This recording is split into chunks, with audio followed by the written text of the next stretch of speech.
All righty, look at that. Episode 4 already. Who would have thunk it? Wow. I know, right? And so I thought now would be a good time to talk about philosophy in general, right? It's so close to elections, and people are always like, this person, no, that person. But like, I wonder if anyone really examines their own personal philosophy, or even the philosophy of what they call kind of a good way, or perhaps a moral way of living or interacting in the world. And just kind of curious, your own thoughts. I mean, do you spend a lot of time just kind of thinking about your own personal philosophy? You know, personal philosophy. I love to philosophize, but at the same time, I'm the first one to admit that I know nothing. And so I just am, I think generally as a guiding light, um, Osho, who I think you quoted, or I saw you post in reference to him earlier, and that's an interesting back and forth you had there with some of the comments I had. One thing amazing that he said is that really resonates with me is he says that life itself is God, mere existence. And towards the ends of his life, really what he preached the most when it came to actual preaching, if you call it that, Mhm. straight up Zen Buddhism. Okay. Yeah.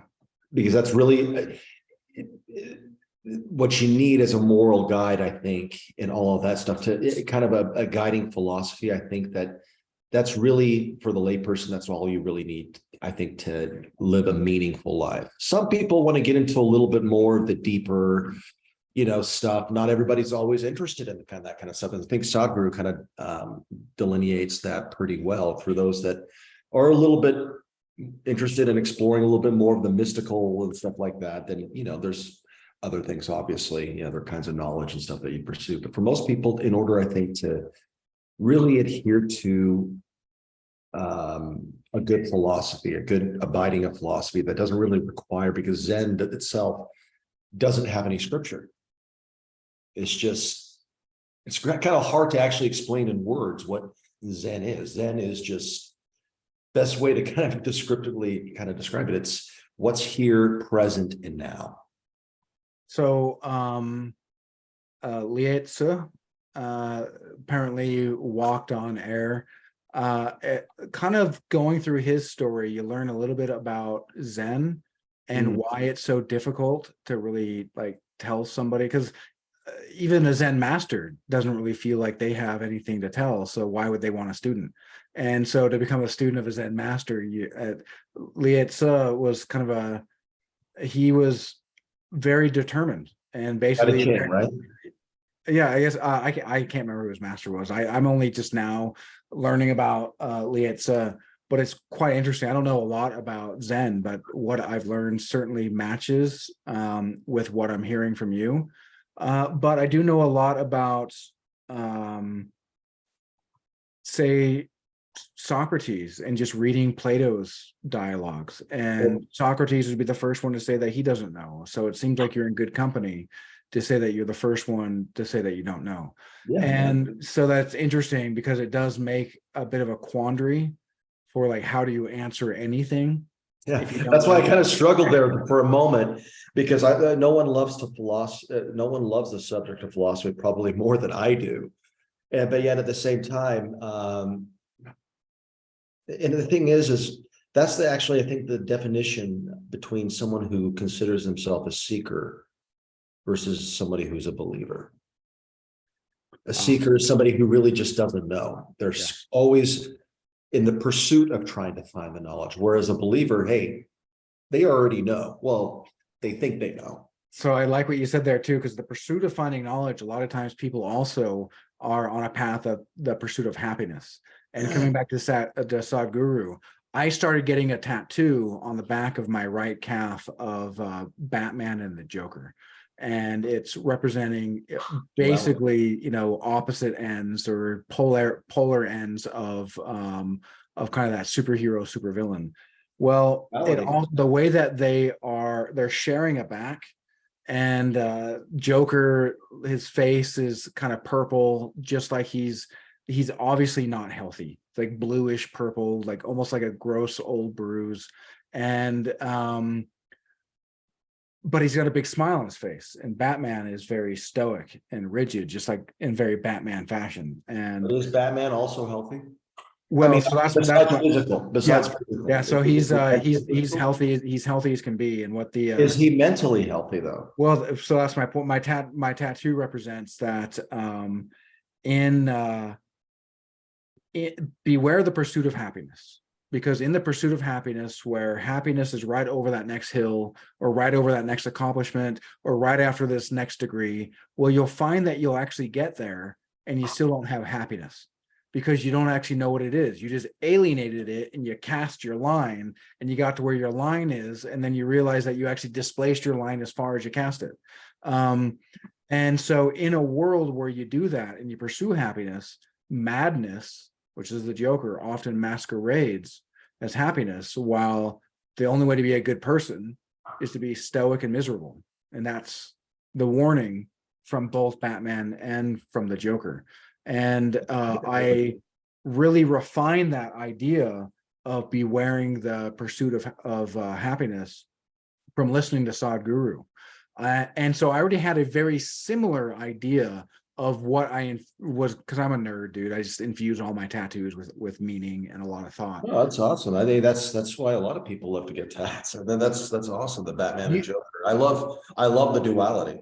Yeah. Well, and you'd be surprised, man. I know a lot of people who are tattooed from, from head to toe, and they kind of snicker at me that I'm such a nerd with tattoos. But a lot of people just get tattoos just because it strikes a mood. And I'm such a nerd when it comes to philosophy. It's just, I can tell you books on what it is and what it represents. And well, some of my favorite comic books and some of the best literature, period, are DC's Batman comics, whether they be in the graphic novel form, like The Killing Joke, or whether they be like more of a serial kind of like The Dark Knight Returns, which was so influential, especially with the original Tim Burton Batman, and that tone and direction. But one of my favorites, and it could never be made into, maybe HBO, now that HBO can do it, maybe they can do a straight, HBO miniseries or something. But if they could ever adapt Garth Ennis's A Serious House on Serious Earth, have you read that graphic novel? no.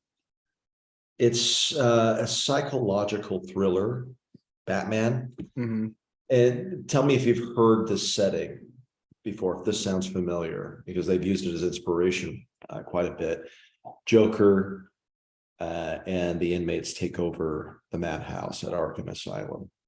And a part of the hostage negotiation deal is Batman has to spend one night alone in Arkham Asylum with the rest of the people that he put there, all of the rogue gallery and everything, free to wander about.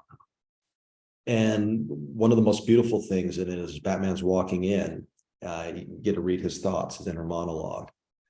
And he's saying, no, every time I come to this place, I feel like I'm coming home. Bam. And what I love about it is Batman really is just, I mean, if you think about it, the guy's a billionaire, obviously, but he dresses up as a bat, a vigilante, and fights crime. That's pretty much can be defined as insanity or some form of it itself. Well, even the new Batman with the Twilight kid, which I know that he's done so many more movies than Twilight. But he looked really pasty and unhealthy. And while I think the movie could have gone in directions that would have enticed me more, that's something that I think they nailed right there, is exactly that he's unhealthy. Like, yeah, he's emo because he's unhealthy. He doesn't know how to interact with people because he's Batman. Yeah. When he says I am, Yeah, and stops, that's Batman. It's not Bruce Wayne. yeah. Bruce Wayne Bruce Wayne is the mask. Yeah. And so that's one thing I've loved about comics is, and not even necessarily reading the comics themselves, but talking to comic lovers. there's a local place here in Utah called the Nerd Store. I've been going there for years and friends with, well, acquaintances, I guess, with the owner, Charles Prowse, friends with some of the workers there. And used to go there and play Magic all the time, tournaments, because I'm a nerd. But talking to the comic book aficionados and hearing the overarching philosophy, because I kind of get bored of the pow pow next snippet. Oh, I'll get you now, and the next snippet, or whatever it is. I just totally reduce that. But hearing it from somebody who loves it and can give me the overarching theme without me having to read it, plus the fact that I like to talk to people the way that I like to talk to, like any philosopher does, of course. It's a lot of fun, man. And hearing about it has I think so on the other side, yeah. So I don't know if you can quite tell, that guy right there is the White Lantern. And so I went on this like, I don't know, it was like 3.5 hour, like, who is the White Lantern on YouTube. It was very interesting, but effectively it's not green, but green transformed into white. And effectively it's mastering all the different emotions to the same mastery of that willpower to be able to wield the green ring. And anger, avarice, death, love, willpower, etc. And so that is the I got these little, and just kind of the way that I live is a philosophical statement, right? Just my little Funkos. I got out of chaos, which is the Joker. Well, then you have to attempt to figure out like, hey, what can I do to actually be a good person? Yeah. Well, because you can't just think about being a moral person and then become moral, because we'll sniff our own fart so much that we'll then clutch our pearls in offense that you didn't get that I was being moral, that I just shat on your floor. But that's why we need to be able to try things and make mistakes and figure out what people accept and what's acceptable behavior as morality within a civilization, while also inspecting it in our own hearts. And that's where I've got Batman as dressed up as an impopster. So he's dressed up as the Scarecrow. And then that's Van Helsing, which is from Bram Stoker's. So once you come out of that and you figure out, well, a lot of times you're trying to go save the world from all the big baddies, but what the fuck do you know? Right. But we're carrying this torch of pure truth. But I've noticed the Eye of the World. Is that the Robert Jordan series? Oh yeah. Yeah. What do you think of the Amazon adaptation? I think that Amazon does a great job at taking a grand idea and turning it very facile. That's kind of the trend now lately with a lot of stuff coming out of Hollywood. And well, because they're morally bankrupt, or sorry, well, morally bankrupt, yes, but they're creatively bankrupt. They're just, it's because the corporatization, I think, with just everything. If you notice, they're not even putting out films or shows anymore. They're putting out content. That's actually what they call it. And they just think that that's what She-Hulk looked like. It took me a long time to actually make it through She-Hulk. I watched one episode. Yeah, I watched one episode with I think it was the first episode. I went to a place where I go play D&D with a gay couple. They're really, really nice up in Round Rock. And they, for some reason, they couldn't, the rest of the team couldn't show up. So they just put it on like the first intro. And I just watched it, took no interest in it, was on my phone the entire time. Yeah. So my son watched it. And so I watched a couple episodes with him. Yeah. So I could kind of see it through his eyes and be like, okay, so what's he seeing here? And he was like, he could take it or leave it. But it was just more that he could watch it with me. And I'd say that he probably gave it about a 6 out of 7. And that's about what I could give it, is like the highest level of mediocrity is kind of what I got out of it. And then Robert Jordan, man, it was just, they completely bastardized very important parts, right? Trollocs are very cowardly. And so if you see Moraine there just blowing up a bunch of Trollocs, they're not going to keep bum rushing her. They're going to freak the hell out and run away. And then those, Midril or whatever the hell, I can't remember if I'm even pronouncing that correctly, would then have to actually pull their strings and get them to go after them. Or they could have even killed one of them and seen a bunch of Trollocs like fall over dead. So there's so much that they could have done if they actually took somebody who gave a shit about the books rather than somebody who's, filleting himself, sniffing his own farts and says, yeah, I know how to be creative. Well, the thing is what I hate is, I've read like, I think the first 2 books of the series. And when I watched the show, I just felt like none of it, like they might as well have just changed the name. I think it would have been best. I think it would have been better if they would have completely copied it, like completely copied the plot and then just changed it around and then called it something else. That would have been less of a sin than what they really have produced thus far, because it feels nothing like the story that So what it reminds me of is none of the characters feel the same or anything like that. It's just they really don't. What it reminds me of is if you ever saw the TV series The Sword of Truth. So that was another interesting, book series for a while, up to a point, and then they literally just kind of recreated the plot line over and over and over again. But the TV series was okay for what it was. It was like a WB, I think, and that's what's so disappointing about Amazon is they've got the largest budget and they basically come out with something that like WB would give an 8.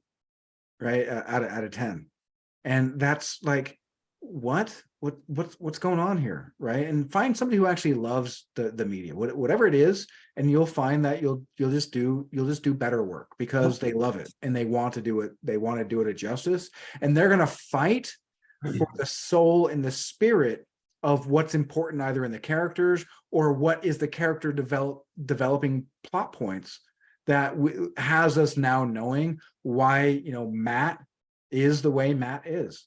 Yeah. And right now I don't think like it. Yeah. Like I had no like they rushed a little bit too much. It feels like, especially for I understand that the universe is thick and that's going to take a lot, but this is also a pretty big commitment. If you're going to adapt that series, then you're probably at least looking at 10 years or something like that. There's 14 books. And so here's what's crazy is that after book 10, I think an animated story probably would have worked better just given the length of it, and you could keep production costs down with a really good anime. I mean, that's what they're doing right now with a lot of George R.R. Martin stuff. Is they're going to adapt a lot of it into The anime. Boys, they're doing that too on Amazon, and so it's something that Amazon's not unfamiliar with. But yeah, after book 11, he died because he strung out his series too long. And a Utah author, picked it up. Right? Yeah, and so Brandon Sanderson, he's out of BYU, and so apparently he left like a book of notes. He left a book of notes larger than an entire book for him to complete the last book, which is why he turned the last book into 3 books. Yeah. And Sanderson is an accomplished writer himself. Yeah. So that's quite amazing. And that's why I stopped watching it after like the first 2 episodes. I'm like, this is call it what you want. This is not Robert Jordan's Wheel of Time. It's not anything. I don't get any of the same vibes. It's not even like the adaptation, like what Peter Jackson did with, the Lord of the Rings and stuff like that. It still felt very much like that was true to the spirit. It wasn't true to the word. True to the letter is true to the spirit, and that's what's important. Yeah, that's what is important. And obviously, not everything works as well on screen as it does on the written page, and vice versa. But as long as you get the spirit of it and everything, as you just said, then But it just feels like all of the content now has an agenda behind it, a subtle agenda. And coming as a big, huge Star Wars fan, huge. I mean, I'm right now just picked up a copy of The Hero with 1,000 Faces, it's one of the principal books that inspired George Lucas, The Hero with 1,000 Faces. And it's really steeply based in Advaita Vedanta Hinduism, a lot of it influenced by, and Jungian psychology. He breaks down all the different archetypes of the different heroes and like the journeys and stuff like that, what they go through. You notice like Obi-Wan Kenobi kind of fits the kind of the fairy godmother kind of figure. He's there to kind of like guide Cinderella. In this case, it's Luke Skywalker, kind of as a spiritual guide almost, up to a certain point. And with the new stuff that just comes out, it has this intersectionalist, like feminist agenda behind it. Not only do they not really write really good characters, all the characters that they write, whether it's She-Hulk or Rey or anything, they're just instantaneously, they're Mary Sue's. There's no training, they're never pushed or tried, they're just come in and they're the better at it than any of their male counterparts. And look at what they did with Luke Skywalker, for example. That was his time to actually be the Obi-Wan Kenobi figure. And the entire time they made Rey like the wiser character and almost had to make him the pupil. And it's like you can do both at the same time. You can have really strong female characters in their own rights and also have strong male counterparts too, without always making the male look like some kind of doofus or some egomaniac. Right. She's this amazing, wise person, while Kylo Ren is this exaggerated rage monster. And that's interesting. I have not just Kylo. Look what they did to Luke. They did to Luke. That's what I mean. Kylo, I think, is one of the most interesting characters out of that whole thing. But out of one of the new characters, at least. But like everybody else, I mean, look what they did to Finn with the marketing and all of that. They made him sound like that. Not only did they make him second wind, but all he did was basically shout Rey for like the entire 2 movies. Like okay, so my point of view, I felt okay with Luke to a degree. I certainly see where you're coming from, and I would have liked to seen him be the wise sage that he could have been.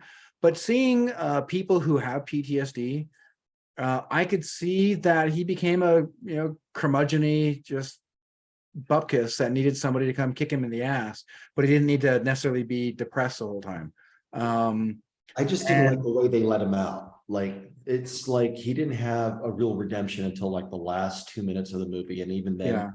It was very much the Deus ex machina, right? The hand of God came, and he was like, "Oh yeah, guess what? Look at me, I'm the supreme being." It would have been nice to see something actually lead up to that, and I felt like that was a little bit rushed. They wanted to make a curmudgeon in the beginning or something, but at least have some context into it, not just because the thing about it, last time you saw him, Return of the Jedi, when he was there, and then all of a sudden. You get this little blip of an exposition of this is why he's a curmudgeon now and all.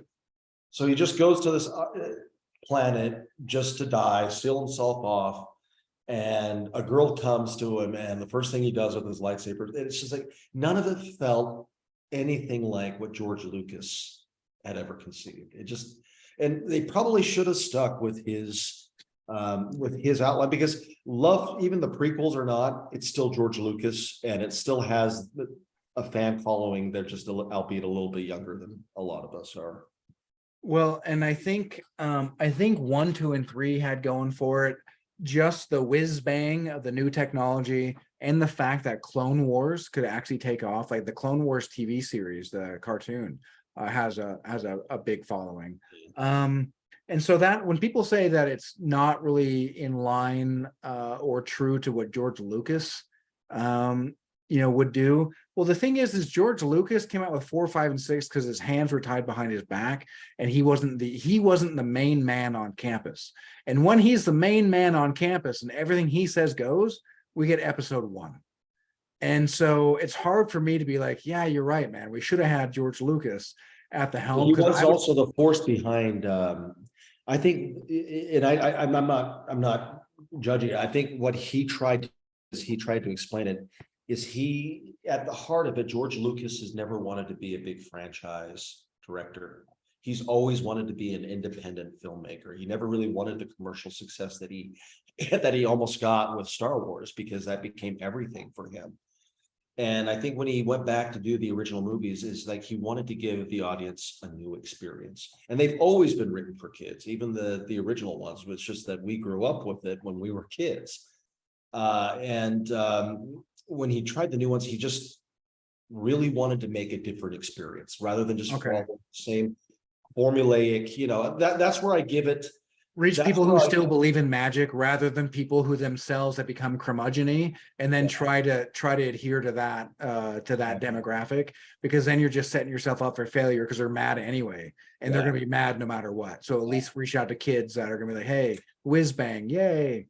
What would have been great is, and yeah, there was some cluttery dialogue, obviously, the sand and all of that. I get it. I get it. I think George is at his strongest when he has like the outline of where the story wants to go. And he probably should have maybe hired like a Dave Filoni or something like that, maybe to draft the script or something like that, because Dave Filoni, I think, understands Star Wars probably better than anybody on the planet other than George Lucas. And if you see everything that Lucasfilm is putting out, which is gold right now, has his fingerprints all over it, whether it be Clone Wars, whether it be The Mandalorian, or whatever. Well, and that comes back to philosophy, man. I mean, rare is the person that knows that they need other people to keep them true, to help inoculate them from their own, whatever it is, sniffing their own farts, their own success. I mean, because you see so many leftists that are so mad about, say, billionaires or even hundred millionaires, and just how angry they are. But it's not like they start off as evil people, right? Even if they act evil, it's important to not just hate somebody who has that type of money, but to then decide like, hey, if they can make that money, what would keep me from making it? But if they made it and became that type of person, I likely would become that type of person. So are there people who don't hate rich people just because they're rich, who I could use to look at my blind spots?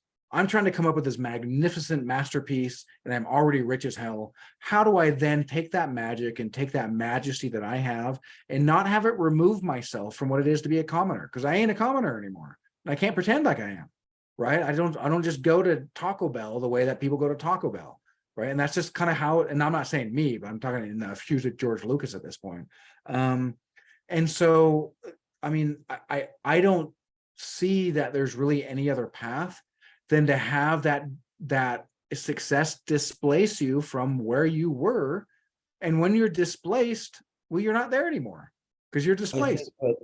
I think what really gets lost in translation is with a lot of the so-called leftists out there, billionaires, shouldn't exist and all of that. Well, to an extent, I see where they're coming from with when you look at like the wealth of the country that has less than 1%.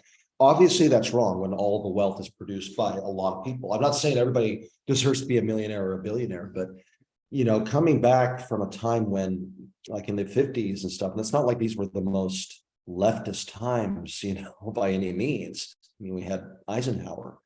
Look at what the corporate tax rates were back then and stuff like that. And we actually had a thriving middle class because we could produce goods here. We actually had manufacturing and everything that we took pride of. I think what a lot of them criticize, and it's even the libertarian argument for a lot of it, is the corporatization of everything. It's the marrying of what the libertarians would call statism and capital, the marriage, and what leftists or anybody would just call straight capitalism. This is what it's called. I do think that we are in the late stages of this system, whatever people want to call it. I don't even think that it's capitalism, because I think capitalism itself is an illusion. At this point, we don't even have capitalism. We have the furthest thing away from capitalism because we have basically socialism for millionaires and billionaires. That's what we have with corporatism. And what's interesting though is that if people didn't so chances are if you hate something, you're going to become your own projected understanding of what you need to be to fight that. And if you hate rich people, you're always going to be poor. That's basically taking a Oh, vow. yeah. When you want to take it to that And kind so of, why not have people be like, well, if becoming rich is actually a way that I can influence politics, and with a capitalist system is a great way to uproot rich people and have them go away with a better idea. What would happen if I actually worked within the rules of the system instead of just gnashing my teeth at it and ineffectively, and then bitch that nothing works? And so that's one of the things that I have a hard time with, not necessarily anything that like maybe you have done, but just kind of what I've seen on the ground as an activist myself. I mean, I've been that person that did very little, but I mean, other than bitch, yeah, certainly I went out and inspired people to bitch more, but it all came from a place of anger and hatred towards a system that I am demanding that I should be able to take it as I feel that it should be, rather than taking it as it is and seeing if I can become a better person and a better player at this game and work the system in a way that harmonizes the things that I want harmonized and redeem the very system that's been perverted. Just because it's not working well doesn't mean that it can't work well. Yeah. But if we always start from a place of these are evil people, well, that's the biggest curse we could put on starting ourselves. from it, these are evil people. That's the wrong place. People are people, you'll find some very, very, very caring people that are billionaires. I mean, and multi-millionaires. They're people just like everybody else. And a lot of them, I'm not getting into the whole political stuff. Some of them did inherit their wealth. I mean, let's be honest. Oh, dude, I'm sure some of the most useless people in the world are, children of billionaires. I can pretty much guarantee that. Yeah, but even then,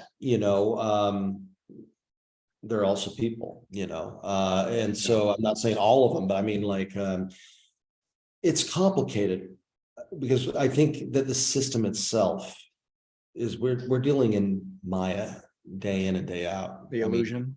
The illusion of everything, because come today, I mean, yeah, do you really want to be the richest man in the graveyard? Right.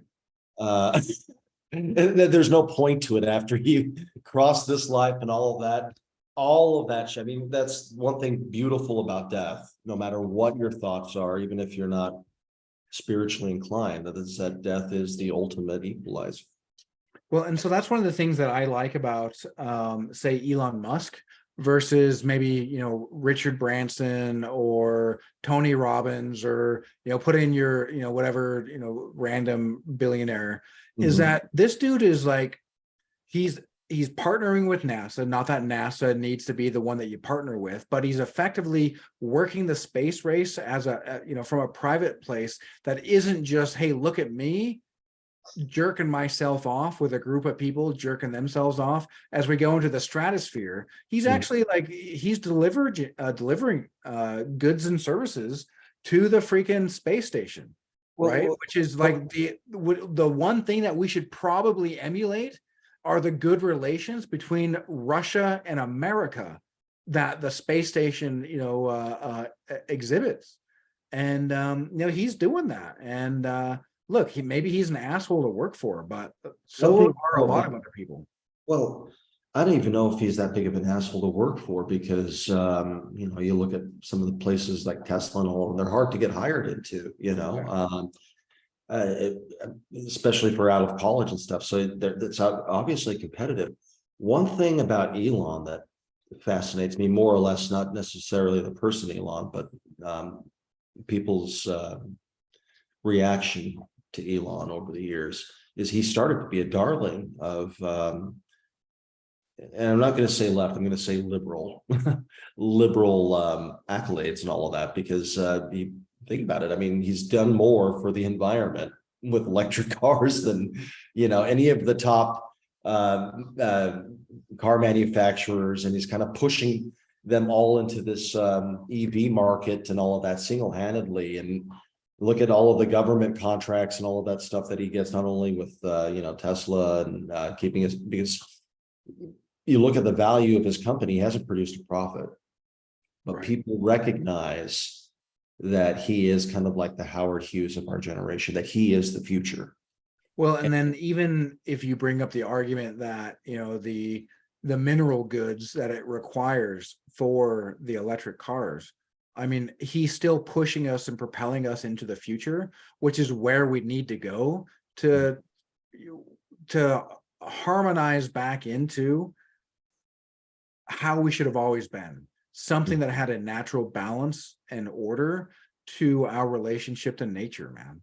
And some of what we need to do, I think, is allow the entrepreneurial spirit and future technologies to really lead us into ways to solve the times where we didn't give a shit about the environment. And what I mean by that, like there's, I don't know what you call it, a blanket of sort that you put on the water that absorbs oil, but not water.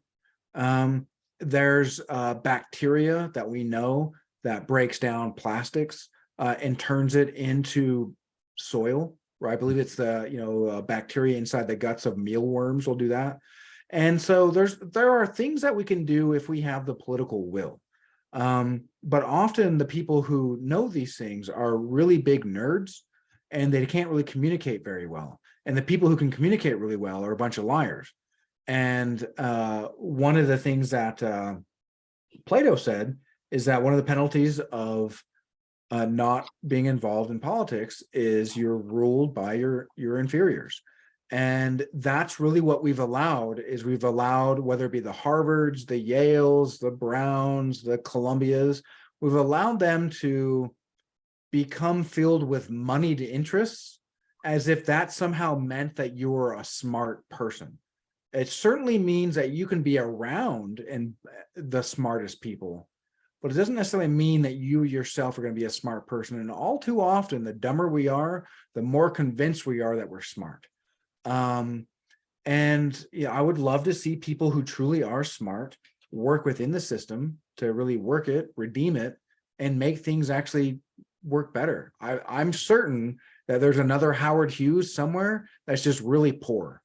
Mm-hmm. And it would be nice to see systems at play that were less interested in screaming at others about their philosophy, that you didn't acknowledge my, pronouns, or you didn't acknowledge this, 0.1% of the population, even if you acknowledge 99%, doesn't mean that you have a right to be a dickhead to that 0.1%. But if you have issues with people, well, okay. Have issues. Don't be a dick. Live and let live. But I don't have to like that at the gay pride parade is basically a bunch of dudes in Speedos that are waving their dicks at everyone. And I don't have to go there to show, like, you know what I mean? And for a so drag queen show or something like that. yeah, and it's strange. I wore a rainbow bracelet for a long time, and then when it broke, I just kind of didn't replace it because I felt like, I guess I don't really need a virtue signal anymore. I don't like virtue signaling. I went through my phase where I virtue signaled and stuff like that. Same. So, but at the same time, when they divide people up, this whole thing of I hate it, like this communities and stuff like that, like the African American community or the gay community. As if every black person likes every other black person. As They if all think like queers didn't get have problems with lesbians, which is like often. Well, or like how they like to think that, oh yes, all black people think alike, and I am the designated spokesperson representing this group or the gay group, or you fill in whatever group you want to do. But it's just like, let's stop thinking of people as individuals and let's just start thinking of people based on their identity. Which is scary because that's racism. Is if you think about it, you're thinking, oh, I'm assuming you're black or you're gay or you're whatever. And just based on that, I'm just going to assume that you think this, and this. Well, What? Well, because they're defined by what they hate. They hate racism, so they come out as racism in a different way. And this is the danger of hating things, is that you will be defined by what you hate. And if you don't hate anything and you just love, well, there you go.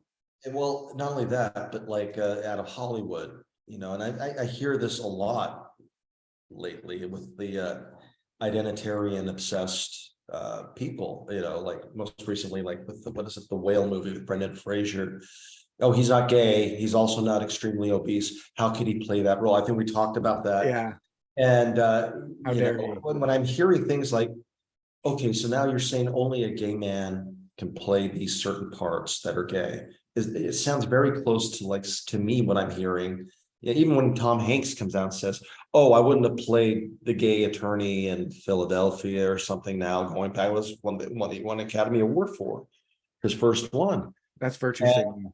and he's saying he wouldn't do it because he thinks that role should have gone to a gay man. When I'm hearing that I'm hearing is that gay man can only play these roles. Yeah.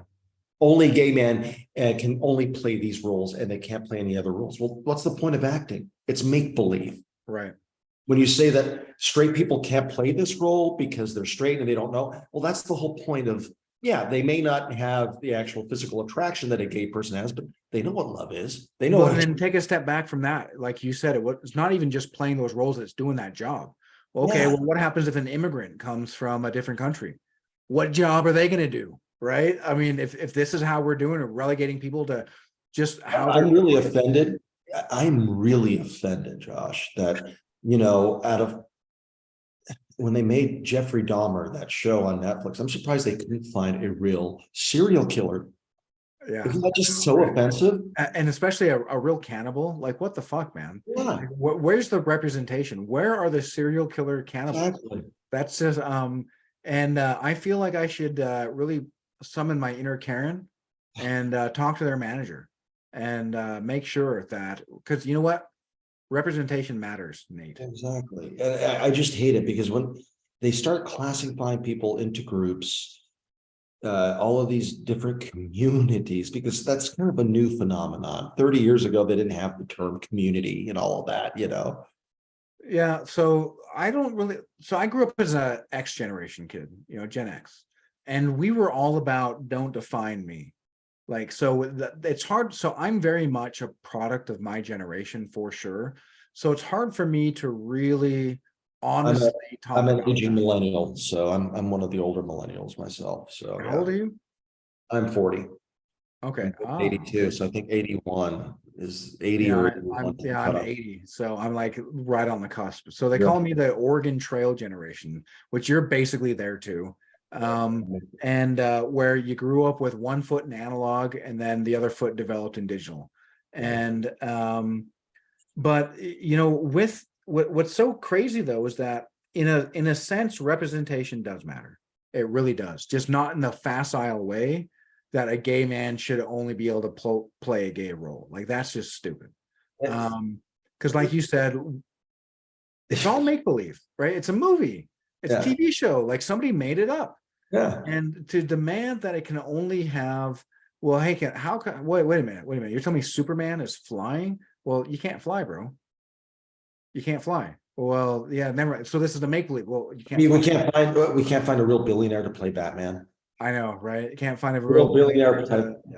It's crazy. How dare they try to appropriate the billionaire class? But the thing is people who demand that they're right? The Tao talks about this. Presumption is a disease, and people who presume that they know, right? Which was so nice to hear you say that you're the first to know that you don't know.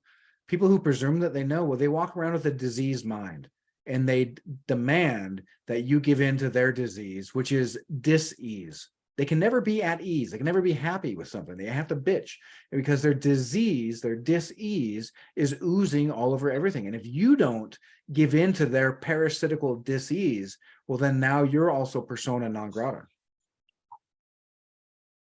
Because the disease, it feeds. It feeds off of a healthy tissue. The way Jeffrey Dahmer might, eat a dick. or but yeah. Sorry. I still haven't seen it yet. I'm having a hard time. I do want to I haven't eventually seen it either. watch As I it. understand, he was I've gay. heard, He and was a gay I'm a cannibal. fan of Evan Peters too. I think he's a tremendous actor. So I do eventually want to get around to seeing it, but I'm I've been seeing a lot of memes about it lately, which are pretty good. But I don't know if I'll watch it. I'm sure it's good. I'm sure it would be entertaining to watch. I just don't find myself liking horror anymore. Like since I've been healing, I I just like don't really resonate with well it. written horror. I don't like slasher flicks, but I'd say well written horror is one of my favorite genres. Well written, because you can look at horror, well written horror, in such a it's multi-layered rather than just the scares. It's because you can even take it as, not even literal. Like I've seen like the theme of, like, for instance, I love Mike Flanagan, the Flanagan universe, although I'm not a big fan of his most recent entry with the Midnight Club. I just couldn't get into the teenage angst and stuff, but I can connect as well with the characters this year's, but previous years, Midnight Mass, Bly Manor the year before that, which is my personal favorite, and then Haunting of Hill House, which is probably the scariest. You look at some of those stories, or you look at what Stephen King wrote with The Shining, and what you're seeing there is you don't even have to take the ghost as literal, or what happens there. It could be, here's a alcoholic father that relapses and stuff like that, and this is the demon inside that comes in, or like the Haunting of Hill House. It's about mental illness that goes on in family and generations and stuff. Every good ghost story doesn't always have to be scary, but oftentimes a good ghost story is often tragic, because ghosts themselves are tragic creatures. They're tragedy incarnate for sure. Yeah, they're either in a state of, limbo, or they don't have their discernible mind, so they're kind of always like on a repeat. Kind of, that's how Sakura kind of defines it. And then I think Osho kind of said something earlier today when I was listening to something where he talks about afterlife, and he says one thing that's interesting is when you die, everything that you know is your personality, that dies, that's gone, because your personality is formed, as he contends, by your society around you. Your personality is informed by that. So a part of you exists, but it's your true individual self that continues to exist, not your personality, because your personality is something that you gathered while being a product of your society. While interacting in the hologram, you have to have an interface, and the interface is what dies. Yeah. It's your avatar, essentially. I mean, other than your physical body, but yeah, it's part of that. That's interesting, man. So, let's say, the Mormons, right? They believe that they, go and get their own planet. So let's just assume that's true, and that you do go get your own planet. Like, I come from a Mormon background. is it just an awareness? Like, is that all it is that you're just aware, and that you don't have, is personality, is it just being reduced down to like what we consider moral? Because I'd love to have a conversation with one of them and figure out, like, where do they square that circle on personality? Because I'm sure they're right, at least in more ways than I can fully appreciate. And I'd love to figure out, just because I'm a nerd and I like to know things. I actually served an LDS mission, Tulsa, Oklahoma. I was there for 9/11. One thing that I find fascinating now, and I've been out of the LDS church now for officially since about 2009, ever since Prop 8 or whatever in California is when I officially took my name off the records. But one thing I find about their theology is, when you get out of the whole Book of Mormon and the early first vision prophet, when you get into the actual meat of their doctrine, the Doctrine and Covenant stuff, the real deep stuff, a lot of that I presume has been straight up lifted and copied from Masonry. A lot of, surprise me. and so when you're getting into like my father's place imagines of many kingdoms and all of this kind of stuff, even Mormons to an extent believe in reincarnation. To an extent, they believe in a pre-existence. So you have lived before, you've been always your same person. That's the one thing about Mormonism where I kind of diverge now, is you had your personality then, and you're manifesting, you're going to be resurrected in your body later. Where I kind of find what spirituality I think is when you get into more of an Eastern realm is, hey, this is hell. Why do I want to keep coming back as this Exactly. body? Exactly. The true And liberation is dissolution. yeah, And yeah, and that's even nirvana itself literally means non-existence. which is where, so not only do I believe that's true, well, I feel that's true in my bones. I guess I feel like I could say I know it. I don't really know about It resonates though. yeah, it resonates with a sense of knowing. Yeah. Belief is a word that scares me. I try to stay away from the word belief. I know what you mean, because when you say belief, again, that's like I said, you're a seeker, you're not a Yeah, believer. well, and it's not, yeah, well, because belief is effectively is now taken as, here's this obelisk in time I just erected Yeah. that can never change. And I've been that way when I was, an atheist and stuff, and I just figured, when not all atheism, but there are some atheisms out there that do try to really add an ism to it and try to dogmatize Yeah. non-belief. Again, it comes back to that whole community thing though too. Like they get their own community now too, and they get, this whole atheism plus thing, which is basically, or when you get into like the skeptic society, they're basically the same as believers, albeit they believe in evidence and stuff like that. So I'll give them that, and they know how to formulate some of their arguments and stuff like that better. But at the end of the day, they're just believers too. They just believe in everything, it can only be disproven with evidence and all of that stuff. Well, some of this stuff, it's really hard to prove when you're talking about different dimensional stuff, because what do you use to test it? Right. Something that's why you have to use feeling. That's like when I take people through healing meditations, right? That's why I have them give me testimonials, because nobody would believe it.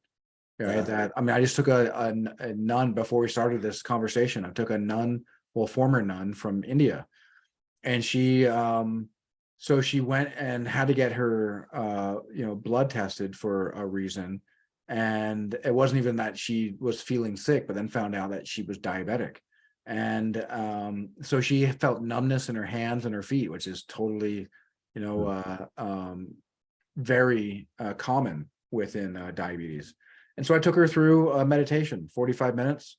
And well, the feeling came back in her hands, feeling came back in her feet. She said that she was more flexible, felt great. And how do you explain that to somebody if they don't actually say, hey, I felt this, right? Because if you don't, that's why Sadhguru says life is about the experience. And if you actually try to experience and see where that takes you, I think that you'll come to find out that at the end of the day, any system of belief that has you beware the pursuit of happiness, that has you put your happiness in the kingdom of heaven after death, is not your friend. That is not a system of belief that's your friend.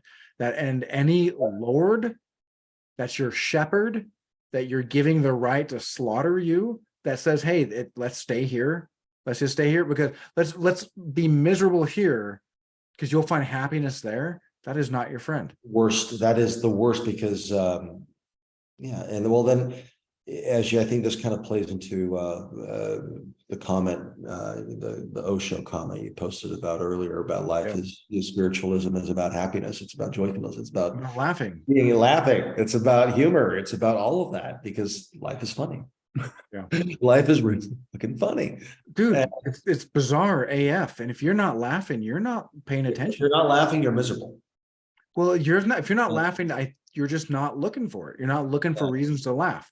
You're looking for reasons to reinforce. I laughed ridiculously when I first met my master. It just blew my mind that this was real. Yeah. And when I try to tell some people, I still sometimes laugh because it's weird that I'm taught that this is a real conversation. I'm talking about healing, faith healing people, right? Anyway, what were you saying? Sorry. No, I was just going to say that I lost my train of thought. Yeah, that happens. What was that? That'll come back to me. You're talking about Osho and laughing. Oh, yeah. Well, that's one thing about Western thought, especially like with the whole Protestant You know, the damn Christians, organized. What I mean by Christians, I mean talking about the real organized, ones that come in and like life is all about misery, Yeah. work, no play. And the more you suffer, the more you'll be rewarded for in the hereafter. And that's basically the thought of a lot of, except for the Jews, but other Abrahamic, like even Muslims believe the same thing too at the core, Yeah. You ever heard of a Merkaba? You ever heard that word before? Merkaba? I've heard of it. So it's effectively, so like here's one here where it's basically you've got a pyramid inside of a pyramid. Oh, okay. I didn't know about that then. No, I was thinking of something else. Okay. And so if you look at the flag of Israel, is basically two-dimensional, right? Triangle pyramid inside of a pyramid. And a Merkaba is basically, it's a photon. It's like light shining out at well, I was doing a lot of thinking about the Israeli flag, and that Israeli flag looks very similar to a Merkaba. And a Merkaba is a representation of light, almost as if, right? Hey, what bomb? Anytime it comes from Israel and it bombs, a bunch of, whoever, hey, what bomb? There's no bomb. Yeah, Israel can do no wrong. Well, it seems to me that perhaps the Lord that they worship is the bringer of light. And that might sound like, hey, maybe I should worship the bringer of light. Well, maybe his name is Lucifer. I mean, and it makes a lot more sense when you see people who are just often miserable because their dogma demands that true happiness is after death. And anytime somebody gets too far out of the cultural norm and starts becoming happy, well, let's remind them. Didn't you know that Jesus suffered? Don't you see that? Don't you see that body? Aren't you Remind them of their privilege? Go ahead. What are you saying? Remind them of their privilege. Yeah. How dare you? It's. I mean, it gets to the point now. Even like on Facebook, I don't post anything on there. I'm just not that I'm scared of offending people. I really don't care. It just gets to a point where it's like a mental drain because I'm always looking back and seeing like what they comment. And why should I even care if I offended somebody by posting a freaking meme or something? So I have a very niche group and stuff like that, different groups I share memes with. And we all know how to have a sense of humor about it, And that's one thing I think I got from, my older brothers and sisters, the Gen X crowd that's really the best. I mean, well, that's a whole generation that grew up on Mel Brooks, so it's kind of hard to take offense. Mel Brooks. I grew up on Monty Python, dude. Like, so of course I have a sense of humor. How could I not? Especially around religion and spirituality. Monty Python? Are you kidding me? Everything. I mean, that's one thing I love about George Carlin. He says that his favorite group of people to make fun of are those that take themselves too seriously, number one. And then he made like a whole set on feminism. Could you imagine somebody doing that today? They'd get canceled. Dude, that's so funny. Dude, Netflix would be like, yeah, sorry, bro, we can't have your special anymore.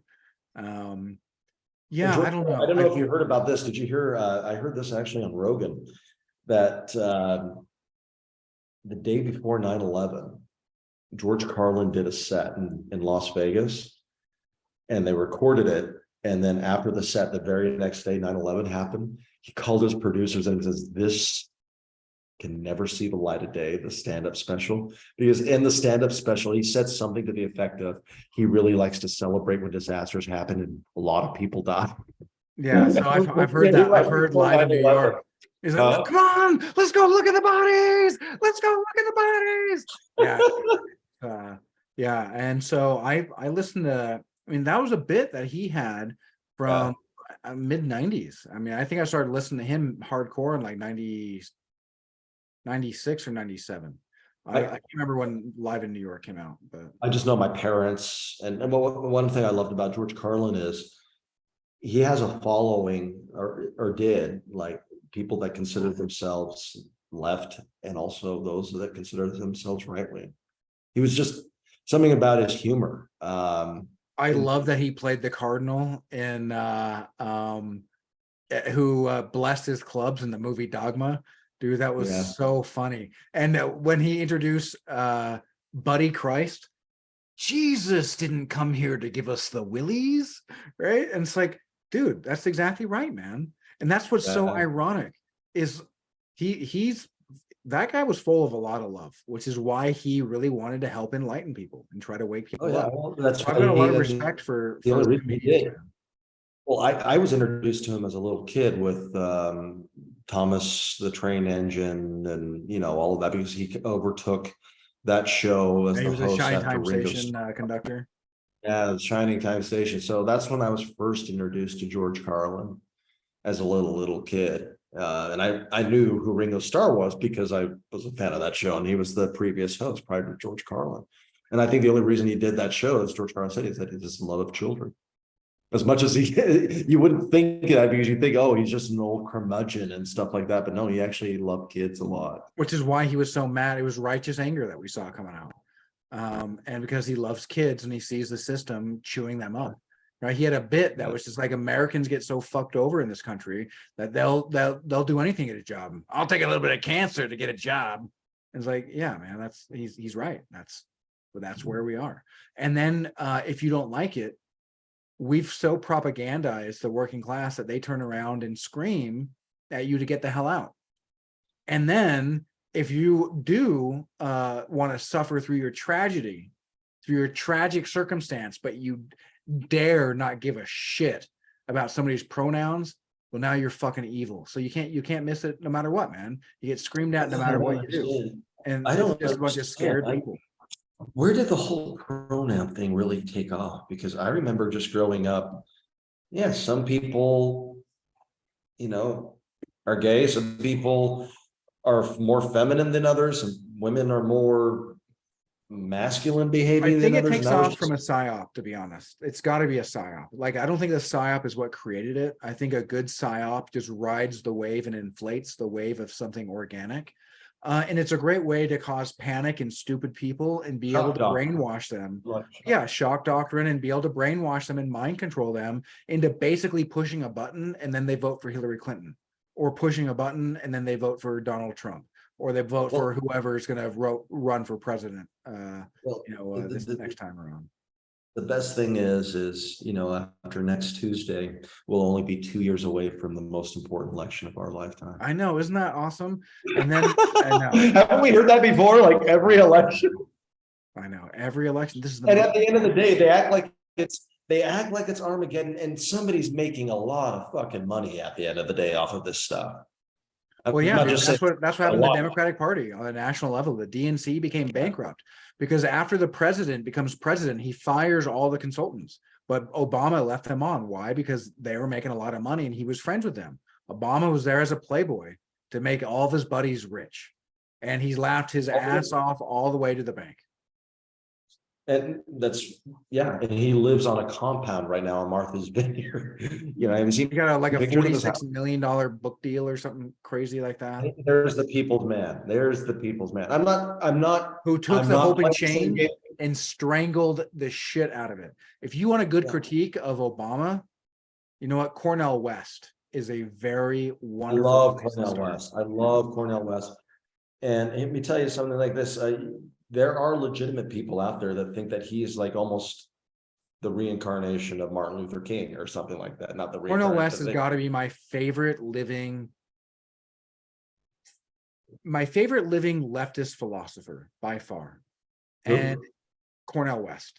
And he's Cornell. somebody that I would be honored to have, like, I don't know, sit down and have coffee with, give him a hug, like, be honored to be like, hey man, I held a sacred space with Cornel West. That would be amazing.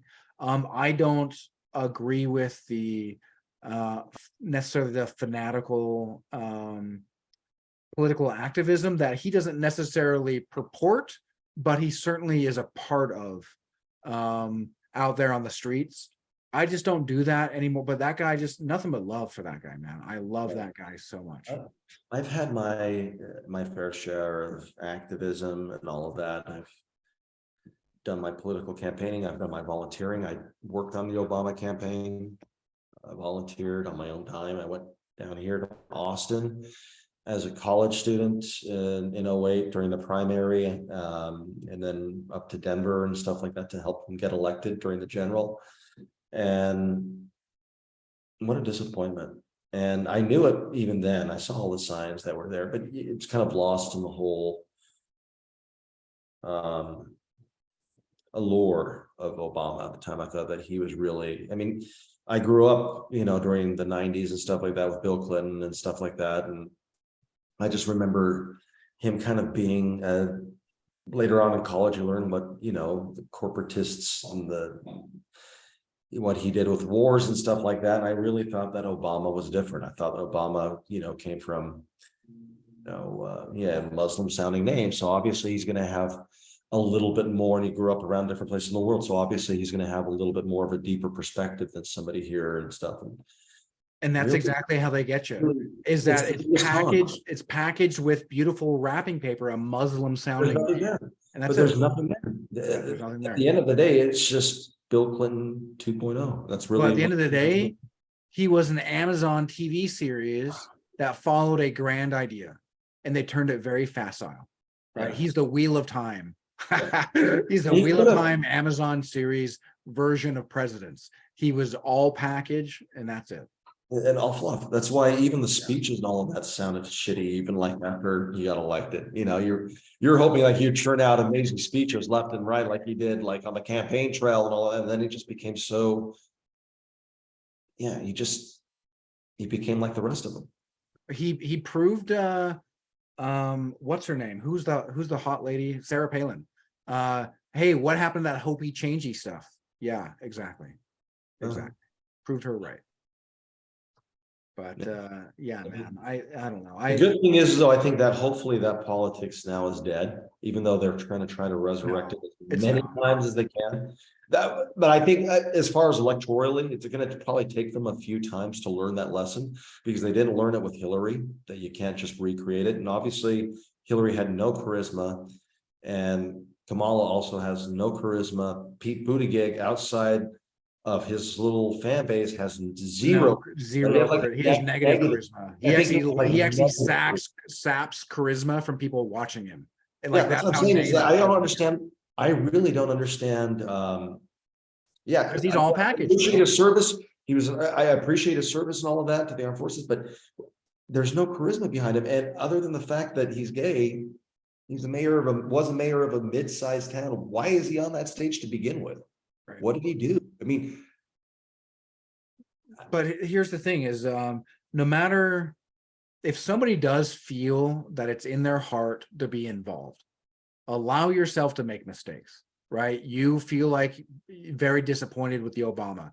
I allowed myself to have my heart broken from Bernie, even though he gave me all the signs that he wasn't going to follow through. Hey, not me, you. Not me, you. Hey, bro, not me, you. Hey, bro, not me, you. Hey, I ain't going to do it. Not me, you. Hey, I ain't going to do it. Not me, you. And every single time that the DNC rubbed his nose in shit, he bent the knee every single time. And still I blinded myself because I saw only what I wanted to see. And allow yourself to go through that. And it takes something like that to disillusion you most often. Hopefully people don't need to do that, but most often that we do. Most often we need to find ourselves in very stupid places to be like, you know what, I don't want to be in this stupid place anymore. Yeah, well, Kenward. Yeah. Because usually it's when things crash around us, that the walls that, protected our hearts, the walls that we erected did nothing more but disconnect us from what truly being connected to heaven and earth really means. Mm-hmm. And when that dark night of the soul happens and that shit lays flat, well, there you go. That's where you are. And when you find who I am, well, that's when things start becoming magical. That's true. All right. Well, I think that's a pretty good spot to stop. Sound good? Any last parting thoughts? Oh, let's see. Last parting thoughts. Oh, I guess be extra thankful for this. We're in turkey season, so that's one good thing about Thanksgiving I like, is it reminds us to kind of count our blessings and all that stuff. And It is really a low stress holiday if you really, unless you're the one that's cooking, but for the most part, it's a less stressful party until the Friday after. Right, and But then you regret everything that you eat.